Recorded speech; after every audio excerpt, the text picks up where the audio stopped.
السلام عليكم، ازيكم يا حبايبي؟ عاملين ايه؟ اتمنى من الله ان الجميع يكون بخير وهنا وسعادة. اللهم امين يا رب العالمين. ايه عاملين ايه يا رب كده؟ دايما في خير وفي هنا وسعادة يا رب. إيه، وطبعا اللي اول مرة يشوفني يشترك في القناة ويفعل لنا زر الجرس ويختار كلمة الكل عشان يوصل له كل جديد يا حبايبي، فضلا منكم وليس امر. إيه طبعا عشان العيلة بتاعتنا كده تكبر بيكم يا حبايبي وما تحرمش منكم ابدا ومن وجودكم معانا. وطبعًا قبل ما نبدأ الفيديو بتاعنا بقى نصلّي على الرسول، اللهم صل وسلم وبارك عليك يا سيدي يا حبيبي يا رسول الله. وهتعملي إيه يا أم إسلام؟ زي ما أنتم شايفين يا حبايبي هنعمل القرنبيط، ما شاء الله الشكل الجميل اللي أنتم شايفينه ده. وهاقول لِك بقى على الطريقة بتاعته اللي يطلع معاكِ بالمنظر الجميل ده طبعًا. طبعًا معانا قرنبيطة، وطبعًا زي ما أنتم عارفين بقى إن القرنبيط بقى متوفّر الأيام دي في السوق ما شاء الله يعني. زي ما أنا كنت جايبة القرنبيطة ديّة ب10 جنيه. ما شاء الله يعني، وكانت يعني فرطة كتير برضك ما شاء الله وحلوة أوي. وبس طبعًا عشان طبعًا لمّا تجيبي القرنبيط ومش هتعمليه مثلًا في اليوم اللي أنتِ يعني مش هتحمّريه في اليوم اللي أنتِ هتجيبيه فيه. حطّها في الفريزر بالورق بتاعها ده طبعًا باحفظها، حطّها عفوًا في التلاجة. عفوًا يا جماعة حطّها في التلاجة وبالورق بتاعه دوّة ما تشيليهوش من عليه باحفظها. طبعًا أنا كنت حاطاها في التلاجة برضك، يعني أنا جبتها وحطيتها في التلاجة وطلّعتها النهارده، قُلت إيه أعملها معاكم النهارده. وزي ما أنتم شايفين كده بقى إيه بنشيل الورق بتاعها كده وبننضّفه، وزي ما أنتم شايفينه كده ما شاء الله. كانت جميلة أوي وطلع معانا جميل أوي، أوي بصراحة كان جميل. اللهم صل وسلم وبارك عليك يا سيدي يا حبيبي يا رسول الله. وطبعًا حابة أشكر حبايبي اللي معانا في الجروب. هم طبعًا على راسي وعلى دماغي من فوق، وحابة أشكر الباشمهندس محمد، ربنا يجزيه عنا خير يا رب ويوفقه دايمًا يا رب ويبارك في عمره. وطبعًا يا ريت تسمعوا لنا الفيديو يا جماعة، لإن والله متوسط المشاهدة ضعيف جدًا، يعني باشوفه من الإحصائيات ما فيش بصراحة. وأنا والله ما يعني أنا باعمل الواجب عند الكل والله يا جماعة. فيا ريت نكون كلنا كده صادقين.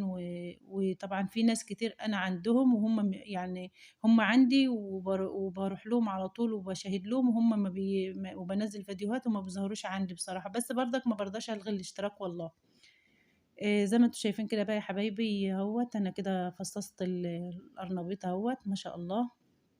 بافصّصها كده بقى بتطلّعيها كده زي الورداية كده ما شاء الله، واحدة، واحدة كده بتفصّصيها من بعضها كده بالراحة بالسكينة كده أهوّة، عشان لمّا تيجي تحمّريها كده بتبقى إيه، شكلها كده حلو في التحمير. وطبعًا القرنبيط ده بقى ممكن لو أنتِ مش وفي بيتعمل بقى ممكن بتعمليه في التقلية بتحمّريه، بس إحنا طبعًا أنا بصراحة باحب أحمّره كده بسم الله ما شاء الله بيبقى جميل يعني. وبنعمل له الخلطة بقى، أورّيكم الخلطة معانا دلوقتي ما شاء الله جميلة جدًا، جدًا ومكونات حلوة أوي، هي يعني مخلّية طعمه جميل وشكله جميل في التحمير.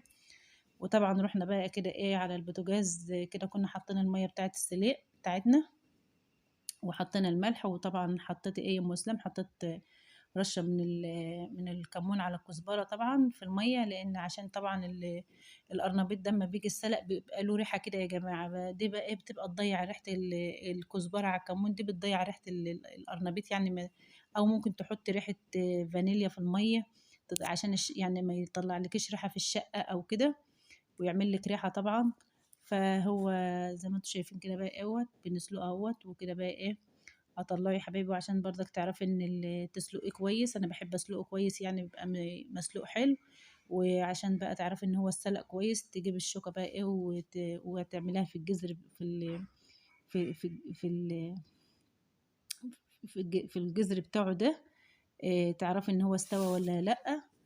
وكده بقى نعمل الخلطة بتاعتنا طبعًا يا حبايبي. معانا معلقة كبيرة من النشا اللي في البولة ديّة، معلقة كبيرة من النشا، ومعانا كوباية من الدقيق، وطبعًا معانا كوباية كبيرة من اللبن برضك. واللبن ده اختياري يا جماعة، لو أنتِ حابة يعني مش حابة تعمليها باللبن بتعمليها بالمَيّة عادي. تفكي الدقيق والنشا والمكونات دي كلها بالمَيّة. يعني دي تبع راحتك يعني، بس أنا طبعًا بقى عشان يعني لأولادي وكده حابة إن أنا أعمل لهم إيه، حاجات إيه فيها كالسيوم وكده. تمام. وكان معانا بيضتين، وتحطي بهاراتِك بقى اللي أنتِ متعودة عليها، حابة تحطي يعني أنا حاطة طبعًا شطة وفلفل أسمر وكمون على كزبرة وبابريكا. انت حابة تزودي من عندك زودي، بس انا ده طبعا الطبيعي بتاعي يعني. وطبعا هنقلب كل المكونات بتاعتنا دي كلها في بعضها كده، وطبعا لو احتاج معانا لبن هنزوده لبن برضه، يعني حسب الخليط بتاعنا لو متماسك او خفيف. طبعا لو متماسك هنزوده شوية من اللبن او المية لو انت عاملاه بالمية. تمام يا حبايبي. اللهم صل وسلم وبارك عليك يا سيدي يا حبيبي يا رسول الله.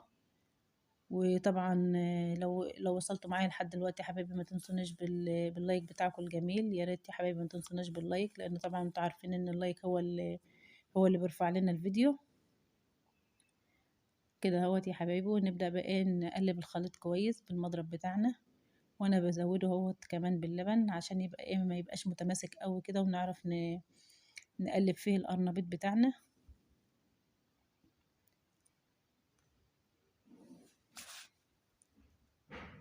كده اهوت يا حبايبي، ونقلب كويس.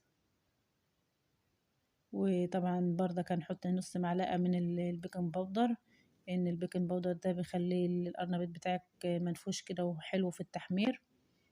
ونظبط بقى الملح بتاعنا اهو يا حبايبي ما شاء الله. والخلطة دي جميلة قوي، وزي ما قلت لك لو انت حابة تدوبي تدوبي عفوا الدقيق بالمية عادي ما فيش مشكلة، ولو مش متوفر يعني اللبن عندك. تمام. وطبعا نزلنا برشة من الكزبرة الخضراء، بتدي لها ريحة حلوة قوي قوي. وتفضلي تقلبي كده بقى عشان ايه الدقيق بتاعك ما يبقاش مكلكع يعني، يبقى فيه تكتلات كده ويبقى ايه زي ما انتوا شايفينه كده ما شاء الله جميل. وطبعا حطينا بقى ايه القرنبيط اهوت عشان ايه نبدأ نحمره. عايزه اقول لكم ان كان جميل قوي، وكان مقرمش وجميل جدا جدا، وكان حلو قوي قوي بصراحة، كان جميل ما شاء الله. اللهم صل وسلم وبارك عليك يا سيدي يا حبيبي يا رسول الله.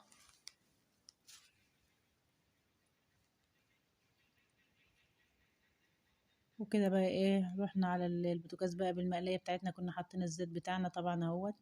وطبعا بتحط بقى ايه كمية من الزيت كده طبعا، بس انا يعني طبعا مش حاطة كمية كتير قوي، لان انتوا طبعا عارفين ان الزيت بقى ما شاء الله يعني رفع في العالي خالص ما شاء الله يعني. ربنا يرحمنا يا رب برحمته. وكده كنا حمرنا بقى الكمية بتاعتنا يا حبايبي اهوت. بسم الله ما شاء الله. ايه رأيكم بقى في القرنبيط بتاعنا؟ قولوا لي رأيكم. ما شاء الله جميل جدا، وريحته كانت يعني ريحته ما شاء الله جميلة جدا جدا، وكان حلو قوي قوي بصراحة. يا رب الفيديو بتاعنا يكون سهل وبسيط عليكم يا حبايبي، ويا رب الوصفة بتاعتنا تعجبكم. وقولوا لي رأيكم ايه في القرنبيط بتاعنا. ما شاء الله شكله جميل قوي، وطعمه جميل ومقرمش وحلو قوي قوي بصراحة، يعني كان جميل قوي. إيه يعني حاجة سهلة كده بقى وبسيطة، وطبعا تغييرة بقى طبعا ان هو انتوا زي ما قلت لكم ان هو الوقت يعني موجود في السوق ما شاء الله. يا رب يا حبايبي يكون الفيديو سهل وبسيط عليكم.